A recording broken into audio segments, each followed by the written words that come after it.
কাল বুধবার ছিল, সন্ধ্যেবেলা চলে গেলাম।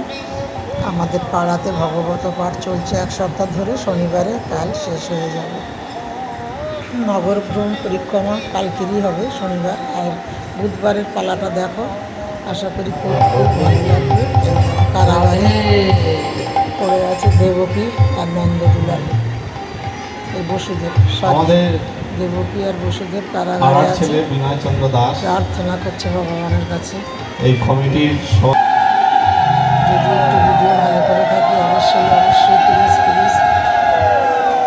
জয় শ্রীকৃষ্ণ ভগবানের ওই যে আমরা শিকলে আবদ্ধ, বলেন দেখো শিকল খোলা, বলে 7টা সামনে দরজা আছে, বলে দেখো দরজা খোলা, বলে প্রহরী আছে বাইরে, বলে প্রহরী সব মোহচন্ন ঘুমে। দেবকীর কোলে বসুদেব দেখলেন সবই সত্য, যে সন্তান শিকল আসবে খোলা, সবাই জানো, দরজা খোলা, সংসারে সামনে মারার প্রহরী সব চিন্তা ঘুমিয়ে ভাবনা আছে। করছে, ওকে মারবে, তখন সেই আমারে যে মারিবে, যে গোকুলে বসুদেব বাড়ি এসেছে। সেই শিশুকে নিয়ে আজকে সেই আমাদের কারাগার পাড়ার থেকে মেয়ে, বেরিয়ে পাড়ার ছেলে, মানে ছোট্ট বাচ্চাকে শুয়ে মায়ের কোলে দিয়ে আর একটা সন্তান নিয়ে বসুদেব চলে গেল। বসুদেব কন্যাকে নিয়ে যমুনা পার হয়ে কংসের কারাগারে যখন এসে উপস্থিত হলেন, অবশ্যই প্লিজ। কারাগারের দরজা বন্ধ হয়ে গেল, শিকলে আবদ্ধ হয়ে গেল, মায়ের কাছে প্রহরীরা জেগে গেল। কিন্তু কৃষ্ণ যখন আবির্ভূত হয়েছিলেন, তখন এইবার দরজা বন্ধ হয়ে গেল, শিকলে আবদ্ধ হয়ে গেল, মেয়েটা ওয়া ওয়া ওয়া করে কান্না করতে শুরু করলেন।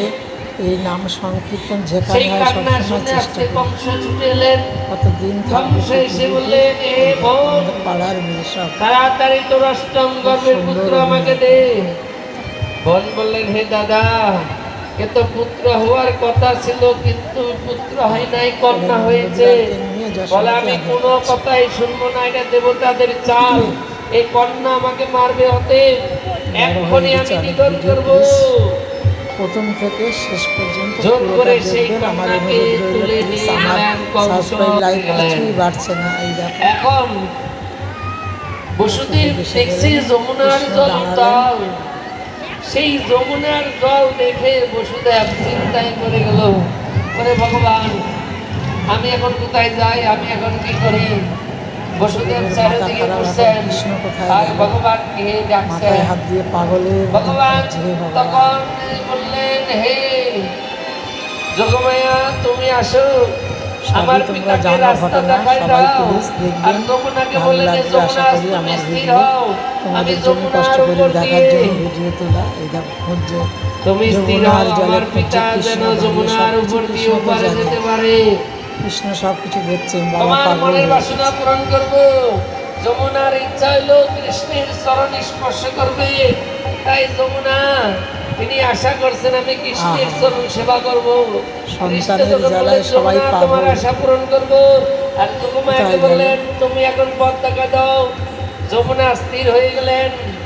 এইবার কৃষ্ণ তিনি কি করলেন, কৃষ্ণকে নিয়ে বসুদেব তিনি আস্তে আস্তে ওই পারে যাত্রা করলেন। আর যমুনা তিনি আজকে প্রার্থনা করছেন, হে প্রভু, তুমি আমার উপর দিয়ে যাচ্ছ, আমার উপর দিয়ে হে জনার্দন, পরপারে তুমি করেছি এই যমুনার মধ্যে আসো, আমি তোমাকে প্রাণ করে আমি দর্শন করব, আমি প্রাণ করে তোমার সেবা করব। যমুনার প্রার্থনা মতো কৃষ্ণ আজকে ওই পিতার মাথায় যে ছিলেন সেটা জলের মধ্যে পড়ে গেল। পিতা তখন খুঁজতে শুরু করলেন, আজকে পিতা চলে গেলেন, কিন্তু এই মতো অবস্থা